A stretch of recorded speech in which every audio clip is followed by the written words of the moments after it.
ว่าพ่อขี้เกียจทำงา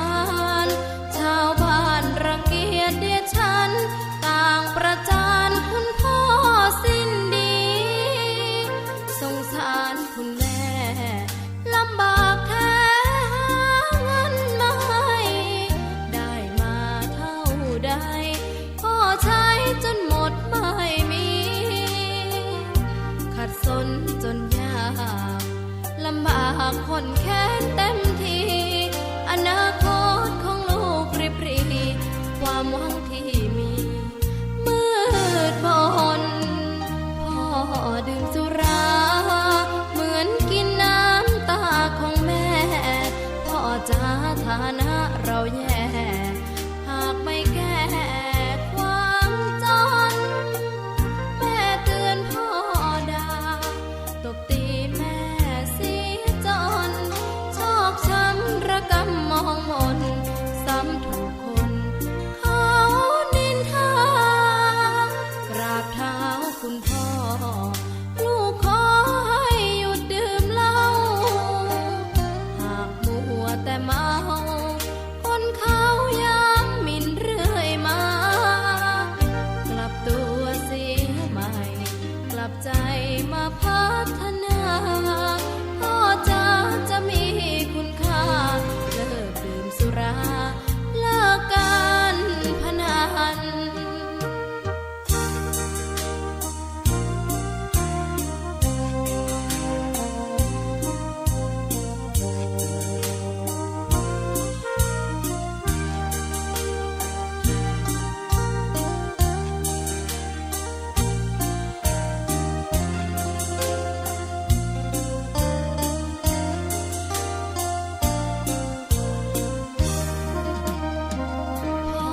พ่อดื่มสุรา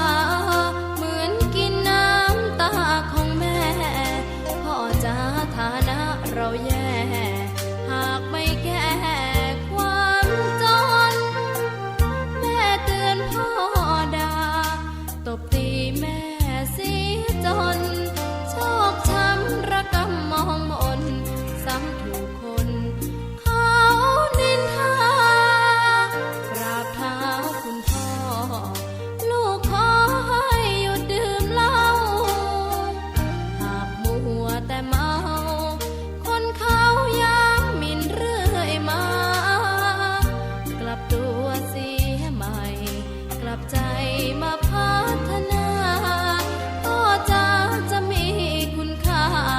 เลิกดื่มสุราเลิกการพนัน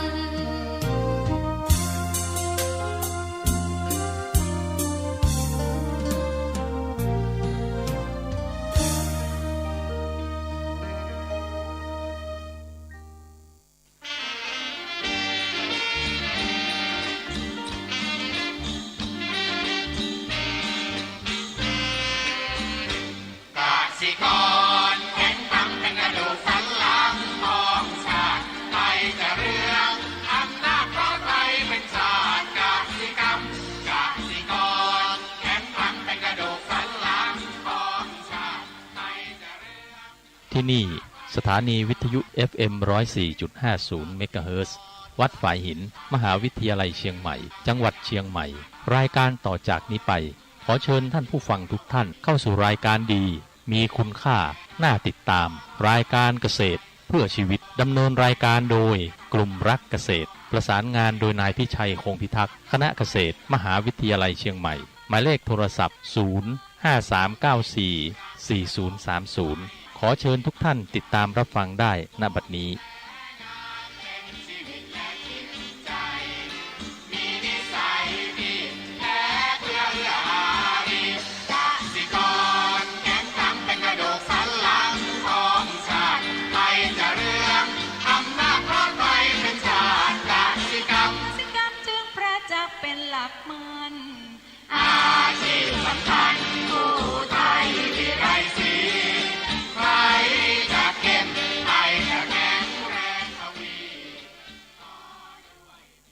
สวัสดีครับท่านผู้ฟังพบกับรายการเกษตรเพื่อชีวิตสำหรับวันนี้เสนอเรื่องการประกอบการเกษตรในยุคโลกาภิวัตน์ตอนที่ ก่อนเข้าสู่รายการก็มีธรรมะมาฝากท่านผู้ฟังหัวข้อจากหนังสือพจนานุกรมพุทธศาสตร์ฉบับประมวลศัพท์เรียบเรียงโดยเทพเวทีประยุทธ์โตมหาจุฬาลงกรณราชวิทยาลัยพิมพ์เผยแพร่ปี2533หัวข้อธรรมะวันนี้คือพูดถึงคำว่าผลคือสิ่งที่เกิดจากเหตุหรือแปลว่าประโยชน์ที่ได้หรือชื่อแห่งโลกุตตรธรรมคู่กับมรรคและก็เป็นผลแห่งมรรคมี4ขั้นมี4ชั้นคือโสดาปัตติผลสกทาคามิผลอนาคามิผลและอรหันตผลอีกคำหนึ่งผลเหตุสนธิผลเหตุสนธิแปลว่าต่อผลเข้ากับเหตุหมายถึงเงื่อนแล้วต่อระหว่างผลในปัจจุบันกับเหตุในปัจจุบันในวงจรปฏิจจสมุปบาทคือระหว่างวิญญาณนามรูปสลายตนะภาษาเวทนาข้างหนึ่งอันนี้เป็นฝ่ายเรียกว่าฝ่ายผลกับตัณหาอุปาทานภพอีกฝ่ายหนึ่งเรียกว่าฝ่ายเหตุนี้ผลเหตุสนธิกันเนี่ยก็มันการเชื่อมต่อทำให้เราเห็นถึงความเป็นจริงว่า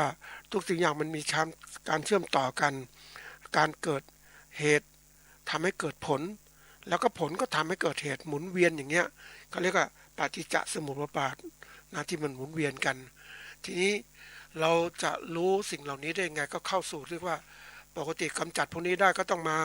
อะไรคือปกติเราก็ดูว่าที่มันเกิดพวกนี้เพราะว่าเรามีอวิชชาคือความไม่รู้แต่จะตัดวงจรปฏิจจสมุปบาทต้องมีความรู้เปลี่ยนอวิชชาให้เป็นวิชาเสียมันก็ทำให้เรานั้นก็เรียกว่าตัดวงจรนี้ได้นะไม่ก่อให้เกิดการเป็นเหตุแล้วก็ผลก็เกิดขึ้นต่อมามันก็หยุดเท่านั้นเพราะนั้นในสิ่งที่พูดถึงวิชานั้นเป็นตัวสำคัญเราจะแก้ปัญหาต่างๆได้ด้วยความมีวิชาเนี่ยแปลว่าความรู้สิ่งที่เราได้รับมาจากการศึกษาเราเรียนนะการดูงานการต่างๆเหล่านี้การศึกษาทดลองก็เหมือนกันก็เป็นวิชาเน้นขึ้นจากในสิ่งภายนอกทีนี้มีตัวหนึ่งจากภายในก็คือการที่เราฝึกอบรมจิตใจของเราคือบริกรรมของเรานี้แหละเราเข้าสู่สมถะและวิปัสสนาเราก็วิปัสสนาคือความรู้แจ้งเห็นจริงนะตามความเป็นจริงปุ๊บก็จากนั้นคือวิชาที่ดับถึงกิเลสอย่างหยาบอย่างกลางละเอียดได้ก็หยุดการเวียนว่ายตายเกิดที่เกิดขึ้นอันนี้คือสิ่งสำคัญที่ยกตัวอย่างเนี่ยมันเป็นสิ่งที่เรียกว่าเป็นผล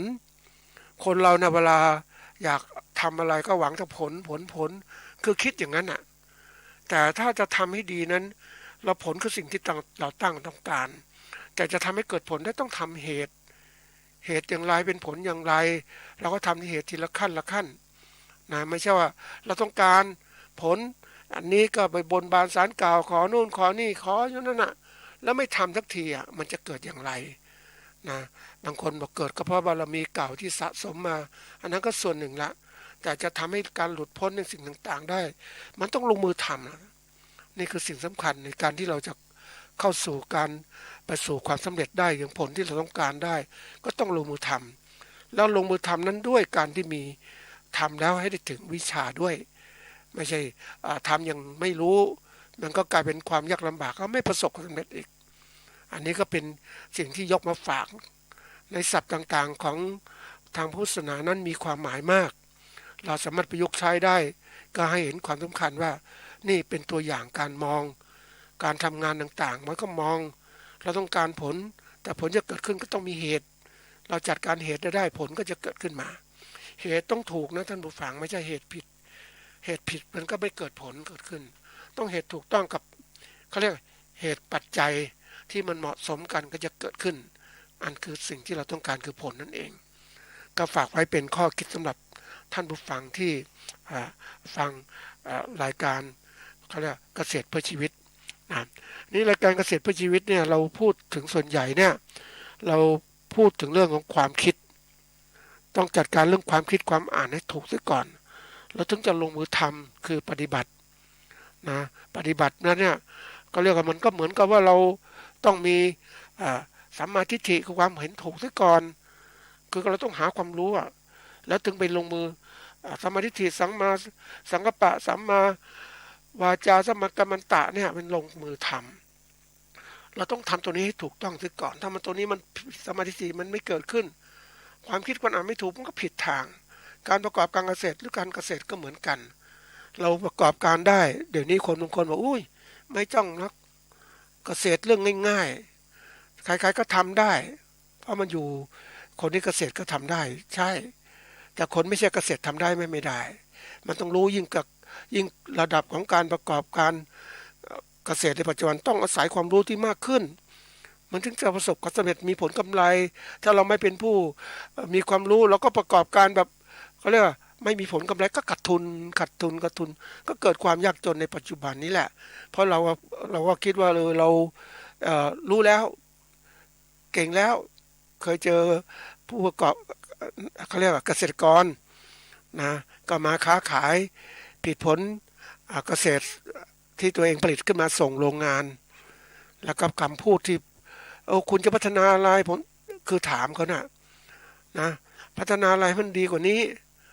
นะการเกษตรที่คุณทำดีไหมเขาบอกเขาทำดีมากเลยนะเขาเก่งมาทำงานมัน ก็เรียกว่าอยู่กับการเลี้ยงสัตว์นี้มาตั้ง30 กว่าปีเขารู้หมดแล้วทีนี้เขาจะทำให้ได้กำไรอย่างไรมาค้าขายนี่แหละนะค้าขายก็ได้กำไรผิดผลมาก็คิดว่าได้ดี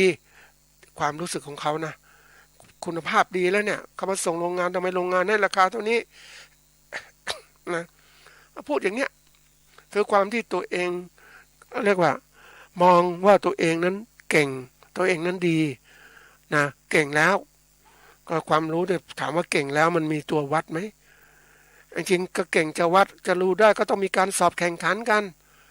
นะทีนี้ตัวเองไม่ได้สอบแข่งขันกับใครอยู่ทำมาตลอดทั้ง30 ปีก็อยู่อย่างเนี้ยก็คิดว่าตัวเองเก่งแต่ความเก่งมันไม่ใช่อย่างนั้นมันต้องมีตัวเปรียบเทียบมีตัวมาตรฐานวัดขึ้นมาคิดตัวเองเก่งทีนี้ไปสอบดูปุ๊บก็เลยเห็นว่าโอ้นี่ไอ้ความหลงตัวเองสำคัญมากนะท่านผู้ฟังเราเองเนี่ยส่วนใหญ่เนี่ยมันจะมีความรู้สึกเป็นเขาเรียกความเป็นตัวตนที่สูงทุกคนนั่นแหละเคยทำอะไรมาต่างๆก็บอกโอ้ฉันเก่งฉันดีนะมันเป็นความรู้สึกที่มันเกิดขึ้นเพราะเราทำในนี้มานานมันก็รู้ว่าทำอย่างนี้มันเป็นอย่างเงี้ยรู้อย่างเงี้ยแต่สิ่งที่เรานั่งคิดไปว่าเฮ้ยสิ่งที่เรารู้มันรู้ดีหรือรู้หรือยังรู้กว้างรู้ลึกหรือยังรู้ที่มีมาตรฐานหรือยังนะทีนี้ถ้าเราไม่มีตัวมาตรฐานไม่มีงั้นเราก็หลงตัวเองก็ว่าเก่งทำเก่งปุ๊บฉันก็เก่งเพราะฉันทำมานานน่ะคุณเป็นใครมาบอกฉันไม่เก่งนะไอ้โลกยุคใหม่มันไม่ใช่อย่างนั้นโลกยุคใหม่เขาเก่งเขามีความรู้ที่ถูกซะก่อนแล้วจะเริ่มเก่งเขาเริ่มปฏิบัติถูกมันก็ได้ผลที่ถูกต้องใช่ไหมก็เก่งใช่ไหมเพราะมีหลักการมีแต่คนไม่มีวิชาการปฏิบัติก็ไปเรื่อยๆแค่นี้นะแล้วมันจะเก่งยังไงผิดผลเกษตรจะดีอย่างไรได้ปริมาณสูงยังไงมันไม่ได้ไอ้ที่นี่ตัวที่ว่ามันมีทิฏฐิมานะเนี่ยความถือตัวทุกตนที่ทำให้เก่งมันก็ปกปิดตัวเองมันก็ไม่ใช่คือภูมิใจตัวเองว่าเก่งก็เลยไม่ยอมรับความคิดเห็นหรือการฟังจากที่อื่นๆเขาเป็นยังไงโลกมันเปลี่ยนแปลงยังไงก็อยู่กับโลกตัวเองนั่นแหละในโลกที่ท้องฟ้าเล็กๆอย่างนั้นนะก็ที่ตัวเองเก่งแต่ความจริงโลกมันเปิดกว้างนะท่านผู้ฟังมันกว้างมันต้องเรียนรู้อีกนะมากมายทีเดียวมันจึงจะเอาความรู้ต่างๆที่ทันสมัยเข้าไปใช้แต่ตัวเองก็ไม่เปิดกว้างมาอยู่ในโลกแคบๆตัวเองก็บอกเก่งแล้วยังมาปิดกั้นตัวเองอีกไม่ต้องไปที่ไหนมาแล้วอยู่ที่นี่เก่งแล้วเราเก่งแล้วมันจะภูมิใจตัวเองที่ไหนได้ตัวเองล้าสมัยแล้วต้องมีการเปรียบเทียบนะตัวเองล้าสมัยตัวเองไม่ทันสมัยตัวเองไม่มีความรู้เพราะว่ามีการเปรียบสอบเทียบกันนะมันต้องเห็นไงท่านผู้ฟังในการเรียนรู้โลกมันก็บอกว่าตราบใดก็ตามถ้าเราไม่ถึงความเป็นจริงแท้รู้เห็นตามความเป็นจริงปุ๊บนั่นอยู่ในโลกของการที่ว่า ยังไม่ถึงความจริงแท้ยังไม่เข้าใจแท้ นะเจ้าเข้าใจถ้าต้องลงมือปฏิบัติให้ถึงความเป็นจริงรู้เห็นตามเป็นจริงปุ๊บเนี่ยก็จบสิ้นแต่นี้มันเป็นโลกมันเคลือบมันต้องขัดไปเรื่อยๆเรื่อยๆถึงจะเห็นความจริงบางอย่างเพราะนั้นเราเองอย่าไปปิดโอกาสนะท่านผู้ฟังในการเรียนรู้ของจริงที่ไหนมีความรู้ก็ต้องไปหาดูยิ่งไปดูงานวิชาการนะท่านผู้ฟังที่ผ่านมามีงานวิชาการงานหนึ่งนะก็เข้าไปดู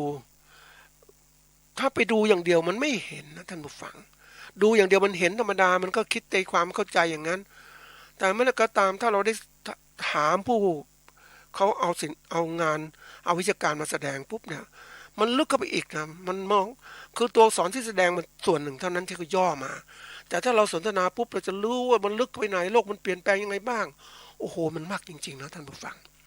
ทีนี้เราไปดูปุ๊บปรากฏว่าคนส่วนใหญ่ก็เดินผ่านทั้งที่ไม่มีความทั้งที่มีความสำคัญมากทุกคนควรจะรู้แต่ไม่รู้อ่ะเป็นที่น่าเสียดายนะเวลาคนที่แสดงความรู้เราดูเนี่ยมันก็เหมือนกับว่าเขาแสดงทั้งหมดมันไม่ไหวมันเยอะเขาก็ย่อมาทีละขั้นเอาหัวข้อมาแสดง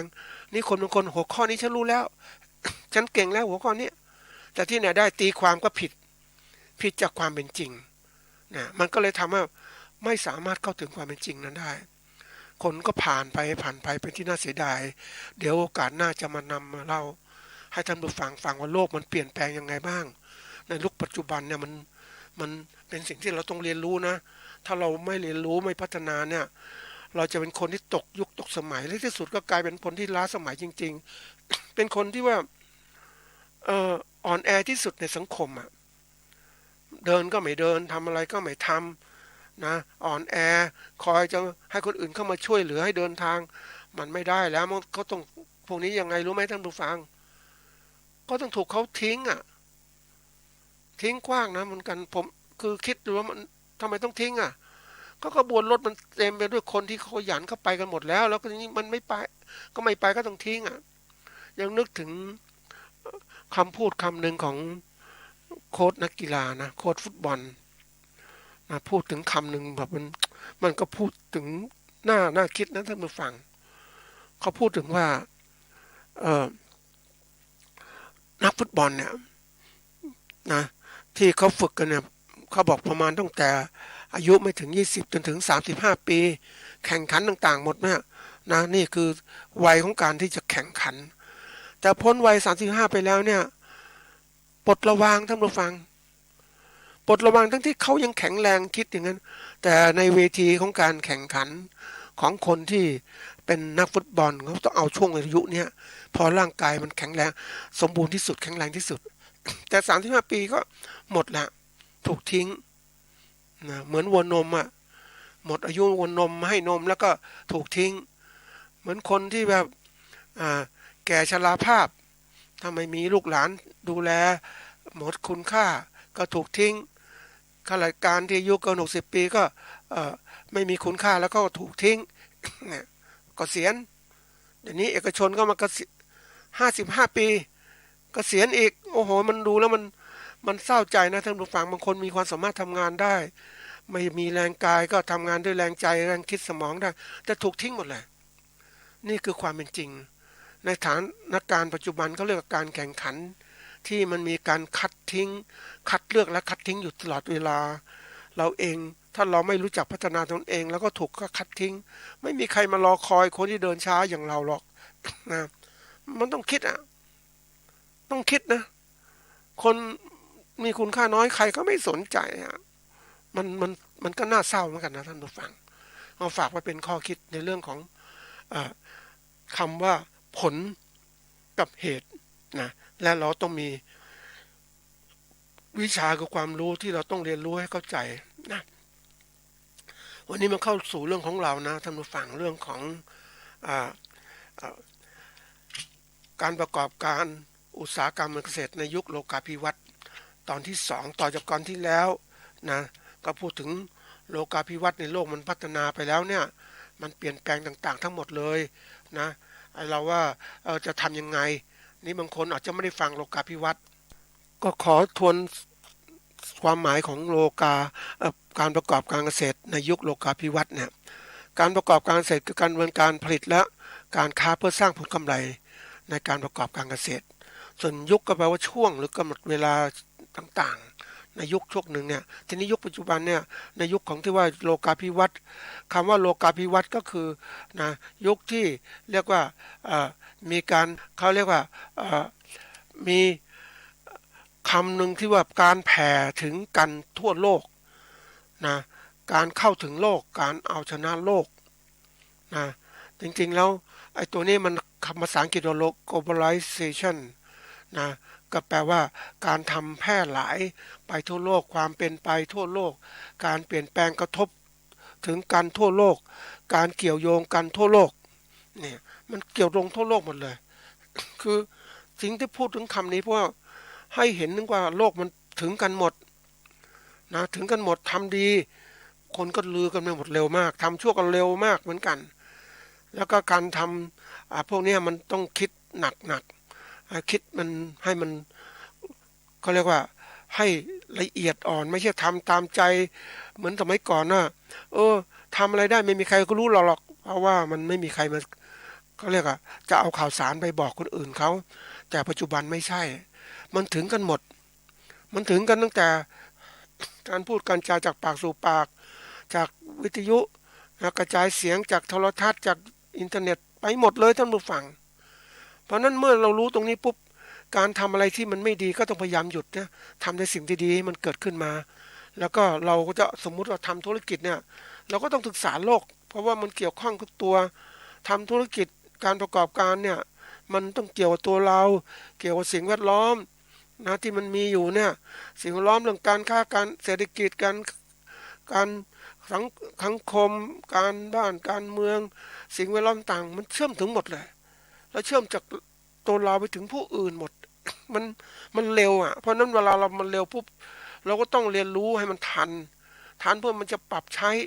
ในการประกอบการเกษตรของเราว่าเรานั้นไม่ใช่ว่าเฮ้ยทำมาอย่างเงี้ยฉันทำได้แล้วทำได้แล้วขายได้ไหมมันทำแล้วขายไม่ได้มันเป็นเพราะอะไรต้องเรียนรู้ล่ะเพราะนั้นอย่างตัวอย่างที่คราวที่แล้วได้พูดถึงว่าไอ้เจ้าคนหนึ่งที่เป็นจบปริญญาตรีเนี่ยเป็นบัณฑิตจบปริญญาตรีแล้วก็ประกอบการค้าขายน้ำนมวัวน่ะนะจนทั้งเขาขยายกิจการซื้อนมเข้ามาขายจนได้กำไรแล้วก็รีบเอาผลิตวัวนมอีกเป็นของตัวเองก็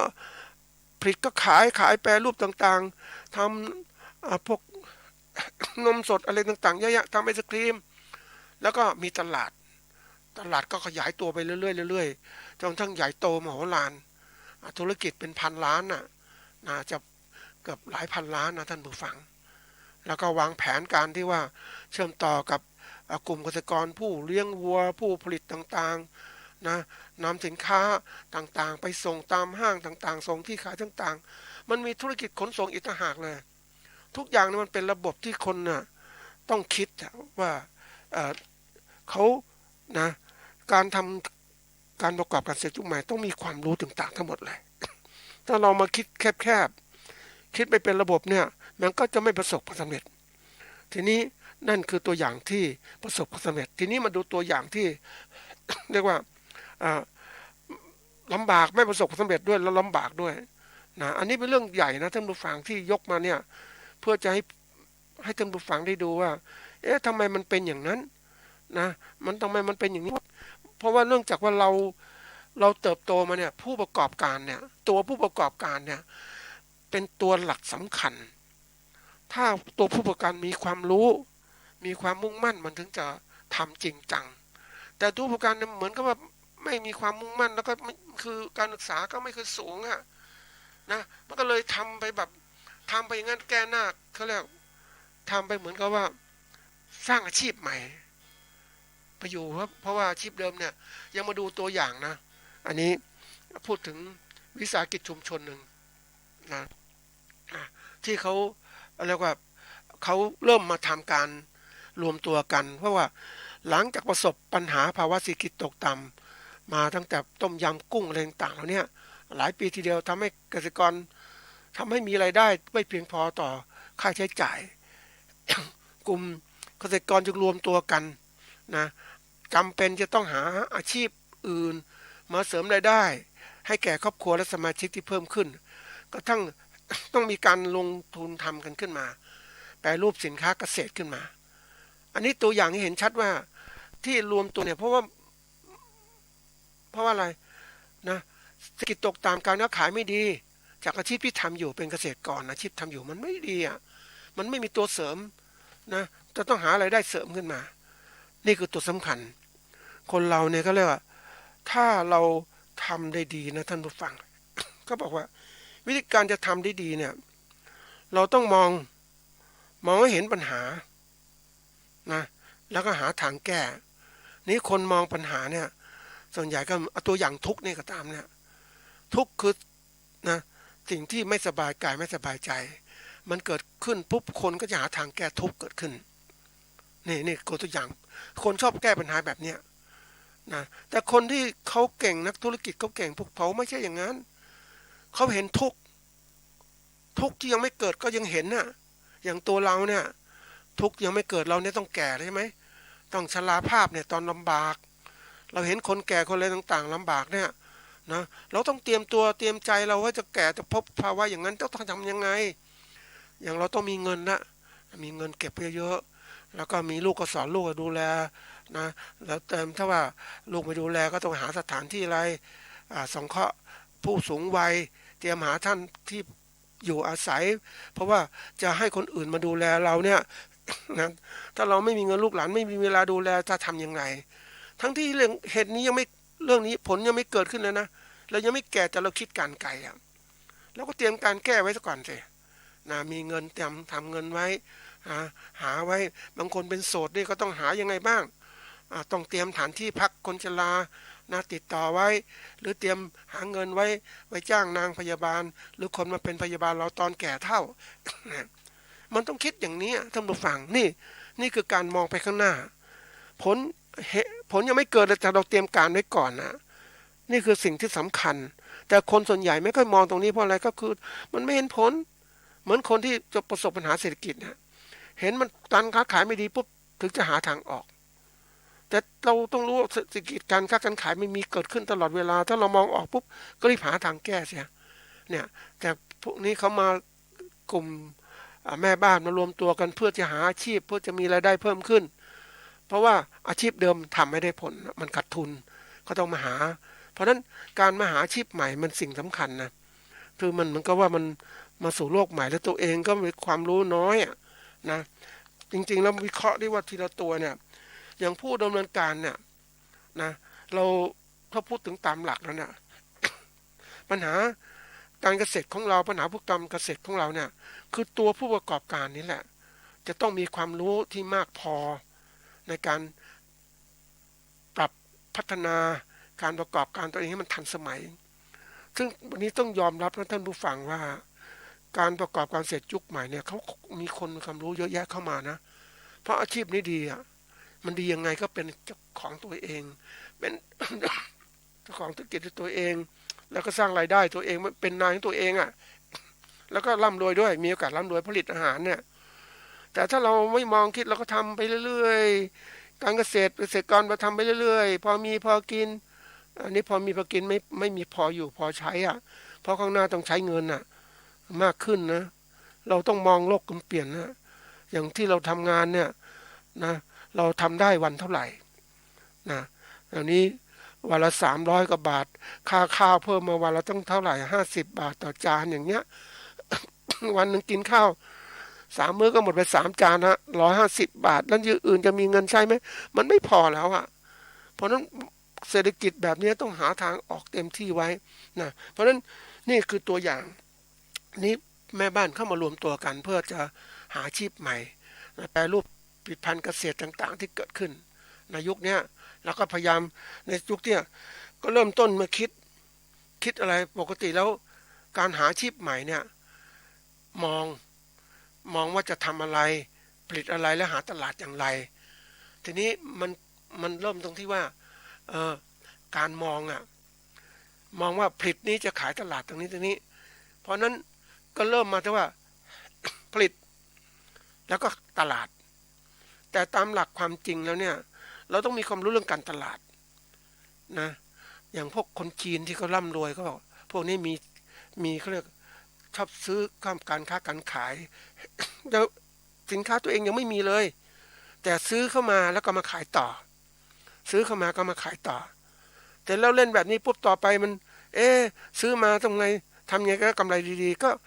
แทนที่ไปซื้อเข้ามาผลิตเองได้ไหมผลิตเองก็ค้าขายเองเนี่ยมันคือเหมือนกับตัวอย่างไปอ่านCEO นะหัวหน้าองค์กรหัวหน้าเจ้าของบริษัทที่เขาร่ำรวยนะเขาเริ่มอย่างเนี้ยท่านผู้ฟังซื้อมาขายไปนะเขาไม่ได้ผลิตนะเขาซื้อมาขายไปเสียก่อนทีนี้เกษตรกรผู้ประกอบการเนี่ยผลิตเสียก่อนแล้วก็ขายแต่คนจีนเขาขายก่อนเอาซื้อคนอื่นแล้วมาขายเสร็จแล้วอยากได้กำไรสูงเขาผลิตเองก็ทำที่ครบวงจรเขาเรียกเรียนรู้ทีนี้เกษตรกรเราต้องบอกนิดนึงว่าเรามาจากการศึกษาเราก็เท่าเดิมนั่นแหละไม่ค่อยมีอะไรมากทีนี้มาแรงกดดันจากอาชีพของเราคืออาชีพเดิมรายได้น้อยก็มารวมตัวกันเพื่อจะ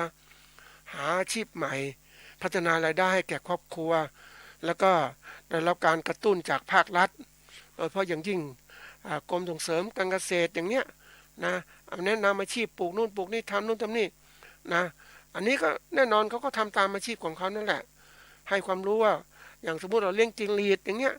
นะเลี้ยง เลี้ยงแมลงอื่นๆหรือผลิตพืชผักต่างๆนะพืชผักสวนครัวลวกกินได้สมัยก่อนก็มีฮือฮานะแล้วก็รวมตัวกันนะแล้วก็ผลิตขึ้นมาแล้วก็ฝ่ายของอุตสาหกรรมก็มาช่วยส่งเสริมเกษตรส่งเสริมอุตสาหกรรมส่งเสริมสหกรณ์ก็มาช่วยให้ความรู้ช่วยการแปรรูปสินค้าโดยเฉพาะอย่างยิ่งเนี่ยก็เป็นจุดเด่นคือถ้าเขา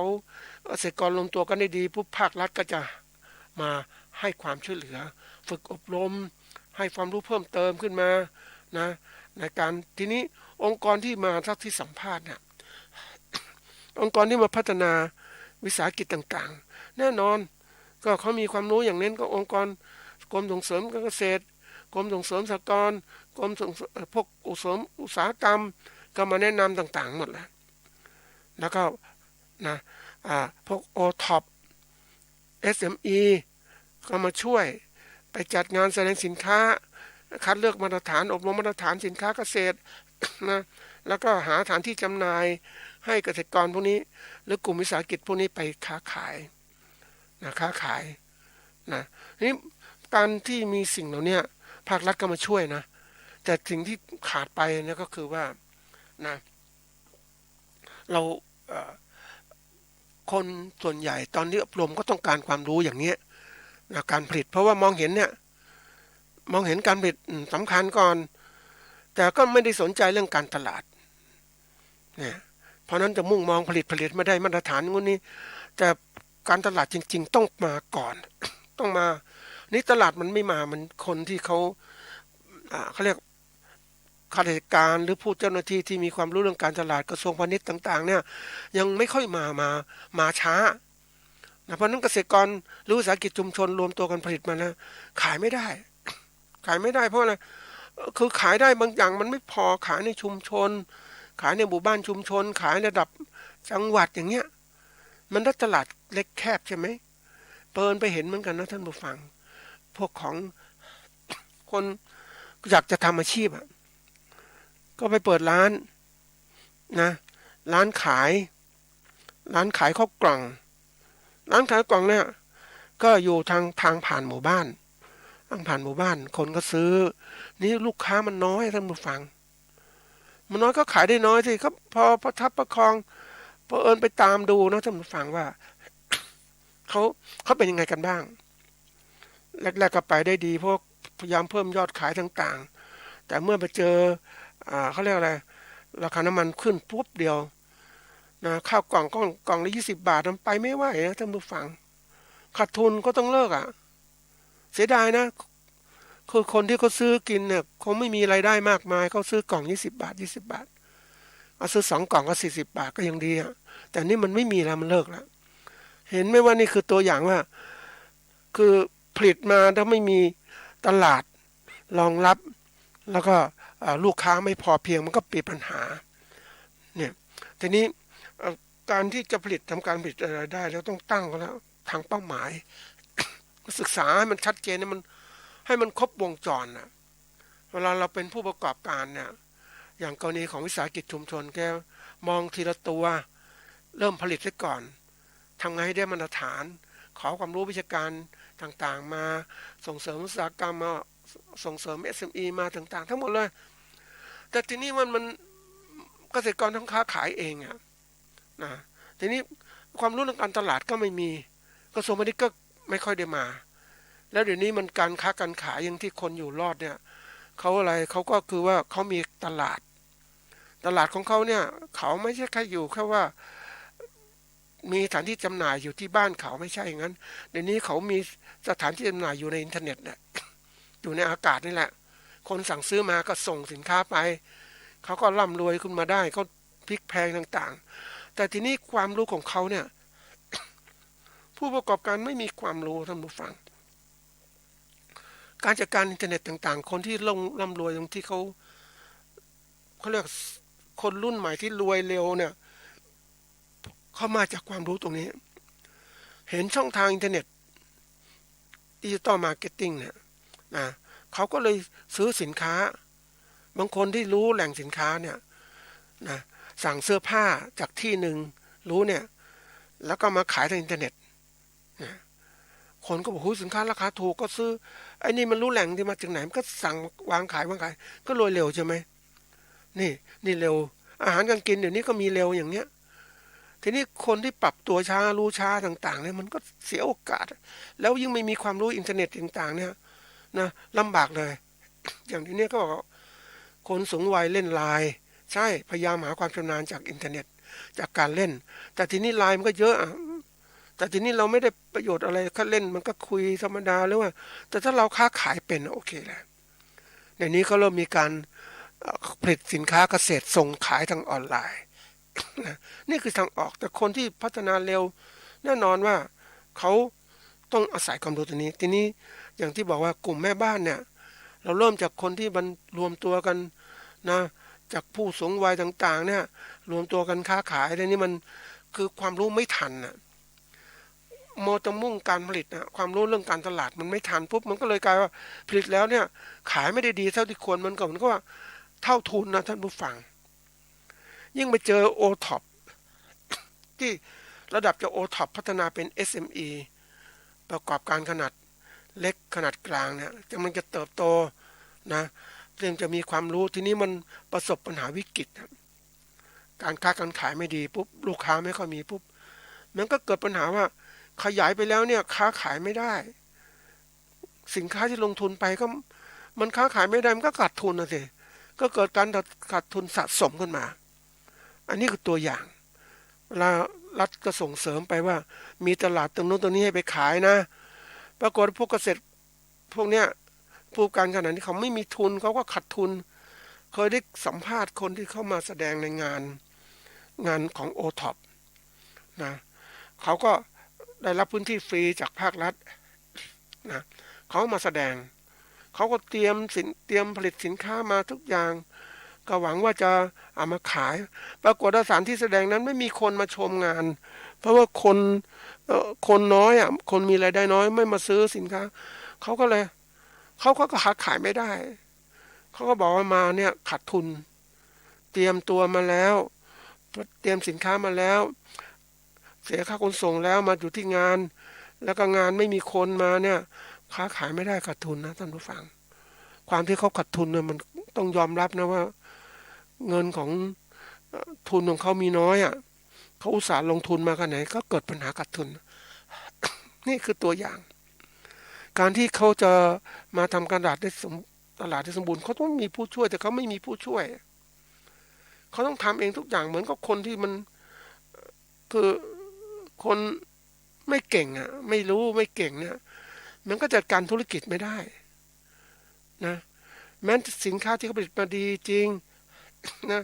แต่ระบบการบรรจุภัณฑ์ก็ไม่สวยงาม แล้วก็การแนะนำต่างๆการ PR การ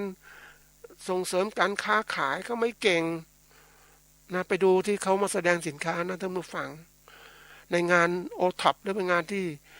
แสดงสินค้าซึ่งมีผู้ประกอบการมาร่วมเนี่ยนะโดยเฉพาะอย่างยิ่งมาจากกลุ่มของเกษตรกรเนี่ยนะที่พัฒนามาเนี่ยพูดไม่เก่งอ่ะแนะนำสินค้าก็ไม่เก่งเพราะนั้นคนที่มาซื้อก็ไม่ก็ซื้อถ้าบางทีอย่างสินค้ามันมีทั่วๆไปอ่ะมันไม่มีความแตกต่างนะเราต้องพูดถึงความแตกต่างสินค้าเราดีอย่างไรแต่ก็พูดไม่เก่งอ่ะท่านผู้ฟังก็ค้าขายไม่ได้แต่ไปเจอพวกที่ทำสินค้าไม่ดีพูดเก่งค้าขายได้มากมายทีเดียวอันนี้เขาฝึกมาด้านนี้การค้าการขายแต่เราเองมาจากผู้ฝ่ายผลิตเราก็ไม่เก่งก็เป็นปัญหาละ ทีนี้เขาเราผู้ประกอบการเกษตรหรือว่าขนาดวิสาหกิจเล็กๆเขาไม่ได้ทำการผลิตทุกขั้นตอนเขาเรียกว่าเขาไม่มีทุนจะทำการผลิตมากมายเขาก็เลือกผลิตเฉพาะบางส่วนเท่านั้นอย่างตัวอย่างเช่นกลุ่มเกษตรกรผู้ที่ผลิตนะสมุนไพรแปรรูปนะอันนี้เป็นเรื่องสำคัญนะท่านผู้ฟังสมุนไพรแปรรูปเนี่ยอย่างตัวอย่างเช่นน้ำขิงแต่ก่อนเรากินนะขิงชนิดผงเนี่ยมันพร้อมชงน้ำร้อนแล้วกินได้เลยนี่คือการเริ่มพัฒนาแล้วก็เขาได้รับผู้ประกอบการได้รับความรู้มามากในการแปรรูปต่างๆจากที่ขิงธรรมดาเป็นขิงผงเนี่ยก็แปรรูปไปแล้วนะน้ำเก๊กฮวยเนี่ยก็แปรรูปผสมน้ำตาลพร้อมดื่มเนี่ยมันมีถุงมีอะไรต่างหมดเลยนะแต่ทีนี้กว่าจะแปรรูปนั้นเขาก็มีความรู้เรื่องตัวนี้แปรรูปแต่ทีนี้เขาก็เริ่มคิดว่าเฮ้ยบรรจุภัณฑ์เป็นไงบ้างบรรจุภัณฑ์ก็ขอความรู้จากบางส่วนที่เคย อบรมเรื่องการบรรจุภัณฑ์ต่างๆนี่บรรจุภัณฑ์เนี่ยมันต้องทันสมัยชุดแรกๆมันไม่ทันสมัยท่านผู้ฟังมันเป็นสมมุติว่ายุคปัจจุบันเนี่ยเขาเรียกว่ายุคที่ผู้บริโภคมีความรู้มีความฉลาดในการเลือกสินค้าสมมุติว่าถุงเนี่ยถ้ามันปิดทึบเลยเนี่ยนะมองไม่เห็นสินค้าเป็นยังไงยุคใหม่ๆก็จะมองให้เห็นว่าเหมือนขนมปังเนี่ยบรรจุในกล่องใสอย่างนี้มันเห็นมันน่ากินอ่ะอันนี้มันถุงปุ๊บมันไม่มีมันทึบไปหมดอ่ะนะเพราะออกแบบชุดแรกๆเขาไม่เก่งไงเขาคิดว่าบรรจุภัณฑ์คือที่เก็บรักษาผลิตภัณฑ์ไว้ไม่ให้มันเสื่อมสลายไปตามกาลเวลา ให้มันคงทนทีนี้มันบรรจุภัณฑ์ทึบไปเนี่ยมันก็แน่นอนมันก็ได้ผลได้ก็เรียกรักษาคุณภาพผลิตภัณฑ์ได้ดีแต่ว่ามันมองไม่เห็นนะคนมองไม่เห็นในการที่จะซื้อหรือบางทีว่ากลัวเป็นของไม่ดีมันอยู่ข้างในมันจะเสียหายไหมเดี๋ยวนี้เขาเริ่มบรรจุภัณฑ์แบบใหม่คือว่าเป็นถุงใสให้มันเห็นชัดนะเวลาถุงใสเหล่านี้เขาจะเรียกว่าเป็นถุงเล็กๆแทรกในถุงใหญ่เวลากินฉีกถุงกินแล้วจะกินทีละซองละซองมันก็ทำให้ดูน่ากินดูอะไรต่างๆใช่ไหมเก็บรักษาได้แต่นี้มันบรรจุมาถุงใหญ่เลยเนี่ยถามว่าใครจะซื้อเพราะนั้นระบบของการบรรจุผลิตภัณฑ์ชนิดใหม่เนี่ยมันจะเริ่มมีละมันส่งเสริมการขายแล้วก็รักษาคุณภาพผลิตภัณฑ์แล้วก็พร้อมที่ให้ผู้บริโภคอยากจะใช้นะผลิตภัณฑ์เหล่านั้นทีนี้เกษตรกรผู้ประกอบการเขาไม่รู้อ่ะช่วงแรกๆอ่ะเขาได้รับความรู้แบบนี้เขาก็ทำแบบนี้นี่มันไม่ทันสมัยไงผู้ประกอบการอุตสาหกรรมเกษตรที่ทันสมัยเขาแปรรูปสินค้าเกษตรก็โอ้ยสายความรู้นะท่านผู้ฟังนะยิ่งไปเจอผู้ประกอบการที่มีความรู้สูงเนี่ยเขาก็เก่งมากในการที่จะหาความรู้ในการที่จะแปรรูปสินค้าการหาความรู้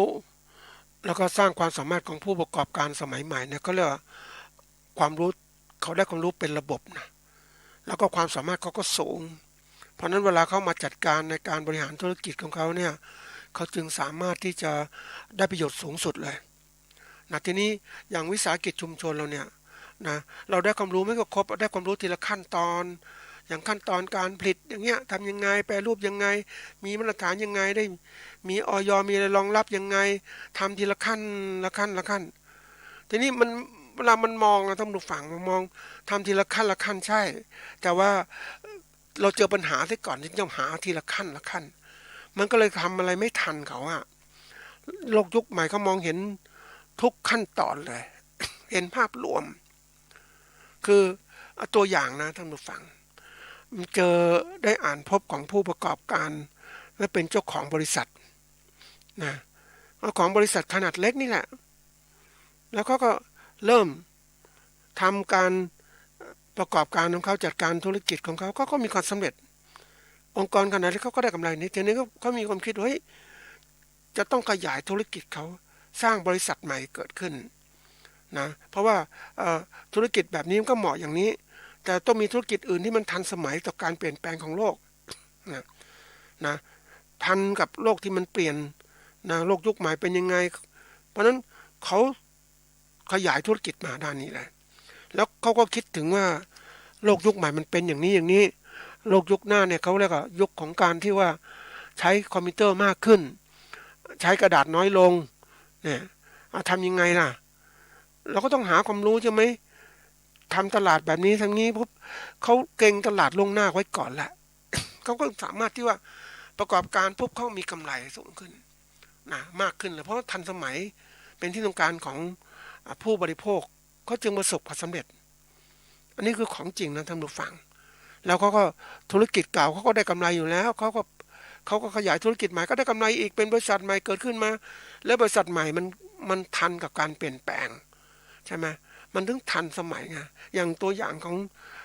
เอาวิสาหกิจชุมชนเนี่ยแปรรูปสมุนไพรนะก็ทำได้สำเร็จแล้วแปรรูปทุกอย่างหมดเลยนะได้ดีแล้วแต่บรรจุภัณฑ์ยังไม่ดีนะอันนั้นส่วนหนึ่งแล้วสิ่งสำคัญคือการค้าการขายยังไม่เก่งนะยังไม่สามารถที่จะทำยังไงให้ถึงกับผู้บริโภคได้บริโภคทั่วทั้งประเทศนะอันนี้คือตัวหนึ่งนะยังไม่ถึงขณะเดียวกันก็เจอผู้ประกอบการที่เขาเก่งๆเขาก็ทำสินค้าเรียนแบบเขาก็ใช้วิธีการเขาเรียกว่าจ้างซื้อสินค้าจากวิสาหกิจเนี่ยนะเอาไปขายต่อโดยให้วิสาหกิจชุมชนเนี่ยไม่ต้องติดฉลากนะเอาไปขายต่อเขาซื้อเองทั้งหมดเลยไปขายได้เขาจะติดฉลากเป็นของเขาเองแล้วเขามีความสามารถเรื่องการตลาดเขาก็สามารถที่สร้างผลิตภัณฑ์บริษัทเขาได้ดีขึ้นเพราะว่ามีผลิตภัณฑ์มีคุณภาพทั้งที่เขาเองไม่ได้ผลิตนะแต่เขาก็เอาตีความว่าเขาได้ตรงนี้เพราะนั้นเขามีกำไรซื้อมาขายไปก็ได้แล้วเสร็จแล้วเขาก็เริ่มที่คิดจะทำยังไงดีจะซื้อมาเนี่ยนะคุมสินค้าจะซื้อจากผู้ผลิตเนี่ยบางครั้งอาจจะได้สินค้ามันแผนแปรไปตามฤดูกาลก็นั้นเลยก็ผลิตเองดีกว่านี่คือตัวอย่างเมื่อผลิตเองดีกว่าปุ๊บเขาผลิตเองแล้วเขาก็ไม่มาซื้อของวิสาหกิจชุมชนละนี่คือปัญหาใหญ่แล้ววิสาหกิจชุมชนจะทำยังไงนะเจอคู่แข่งด้วยเจออะไรต่างๆแล้ววิสาหกิจชุมชนต้องเราเข้าใจนะท่านผู้ฟังว่ามันเป็นคือคนส่วนใหญ่มารวมกันแม่บ้านมารวมกันนี่แม่บ้านรวมกันเนี่ยมองปัญหาแรกๆก็มองปัญหาว่าช่วยอยากจะแก้ปัญหาอาชีพทางอาชีพทั้งนี้มีรายได้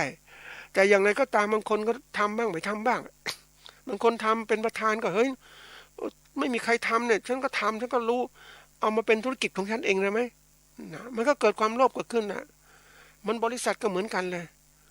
เพราะนั้นบริษัทมันมีลูกน้องเนี่ยลูกน้องโกงเจ้านายก็สร้างบริษัทเพิ่มมาเอาสินค้าไปขายแทนบริษัทอย่างเนี้ยรายได้ก็ตกเป็นของลูกน้องทำนองในการกับวิสาหกิจชุมชนก็มีอย่างเนี้ยบางคนก็ทะเลาะกันก็กลายเป็นอะไรนะคนที่เอาเขาเรียกว่าสร้างรายได้นะให้กับวิสาหกิจไม่พอก็เลยก็นั้นเลยเอามาเป็นของเราเองนะก็ทิ้งพรรคพวกกับจดทะเบียนของตัวเองก็มีอย่างเคยได้สัมผัสกับเกษตรกรนะที่รวมตัวกันทำฟาร์มนะเลี้ยงสัตว์เนี่ยนะธุรกิจก็ร่ำรวยเกิดขึ้นนี่มันเหมือนกับว่ามันหุ้นส่วนมารวมกันเนี่ยทีนี้มันความรู้สึกมันไม่พอใจมันเกิดขึ้นความเป็นตัวตนของแต่ละคนก็มีอยู่เพราะนั้นไอ้คนที่เขารู้สึกว่า ทำแล้วเนี่ยหุ้นส่วนทำไม่ดีแต่เขาทำดีปุ๊บทำไมเป็นอย่างนี้ก็เลยเกิดการแยกเกิดขึ้น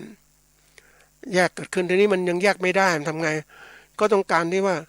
เปลี่ยนซื้อหุ้นทั้งหมดเลยไอ้คนที่เก่งก็ซื้อหุ้นทั้งหมดเป็นของตัวเองเลยคนไม่เก่งก็ถอนตัวนี่คือปัญหาของการที่ว่าการรวมกลุ่มกันเนี่ยมีปัญหาอย่างธุรกิจรายใหญ่หลายธุรกิจที่เติบโตมาเนี่ยก็เจอสภาพนี้เยอะมากเหมือนกันว่าทำไปแล้วก็เลยรู้สึกทำเองสิดีกว่าเนี่ยนั่นก็เป็นปัญหาว่าบริษัทเป็นของตัวเองเลยวิสาหกิจชุมชนก็เช่นกันนี่มันก็เกิดปัญหาเกิดขึ้นมันนั้นการรวมตัวกันเนี่ยมันก็ไม่ค่อยดีเพราะฉะนั้นเมื่อเป็นอย่างนี้ปุ๊บการแตกแยกก็เกิดขึ้นนี่คือปัญหาละอันนี้มาดูว่าวิสาหกิจชุมชนจะพัฒนาไปได้ไกลไหมอย่างที่บอกว่าเราทำพัฒนาการต่างๆเนี่ยนะไปทีละขั้นตอนแล้วก็มีภาครัฐมาช่วยทีละขั้นแต่ทีนี้ไม่มีอะไรไม่มีภาครัฐที่มามีความเชี่ยวชาญเรื่องการตลาดเข้ามาช่วยเมื่อเป็นตรงนี้ปุ๊บก็ทำให้เกิดปัญหาเกิดขึ้นว่าผลิตมาแล้วขายไม่ได้ นะอันนี้ก็ส่วนสำคัญ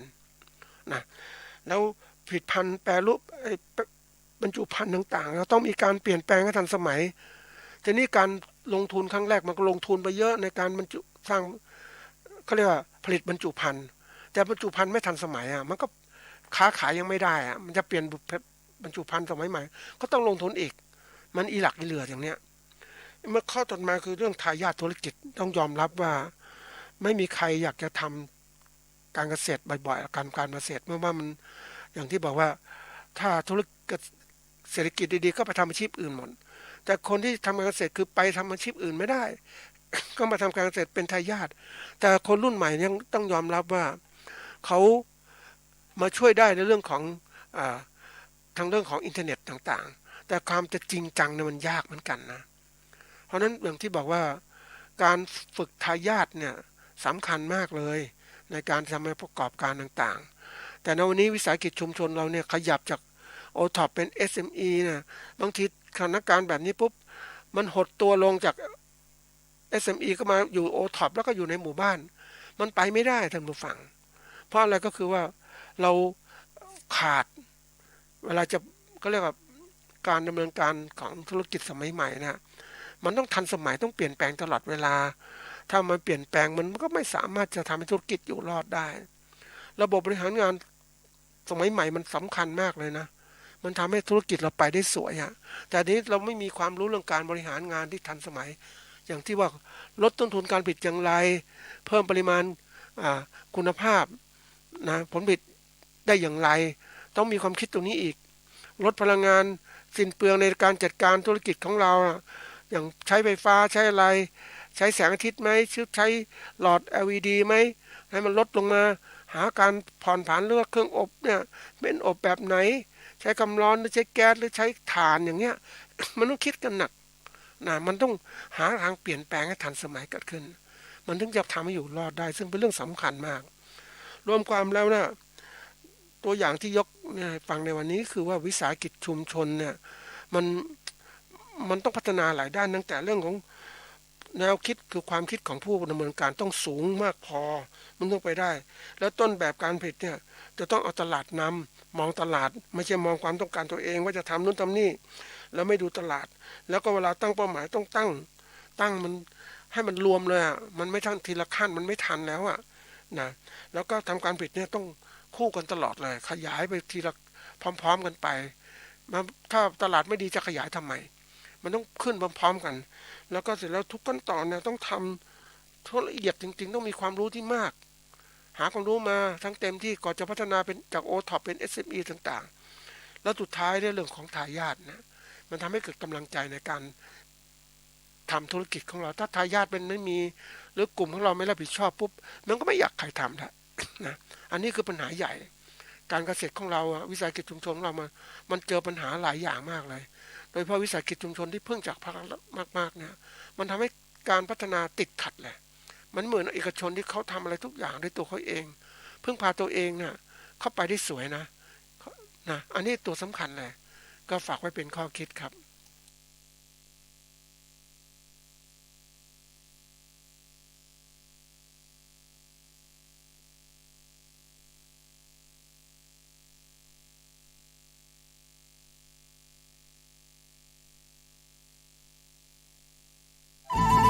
ที่จบไปแล้วนั้นเป็นรายการเกษตรเพื่อชีวิตดำเนินรายการโดยอาจารย์พิชัยคงพิทักษ์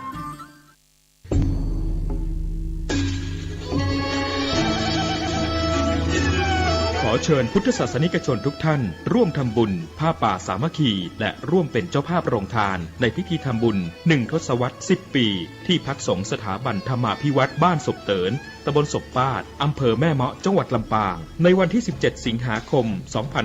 2565 เวลา 9:00 น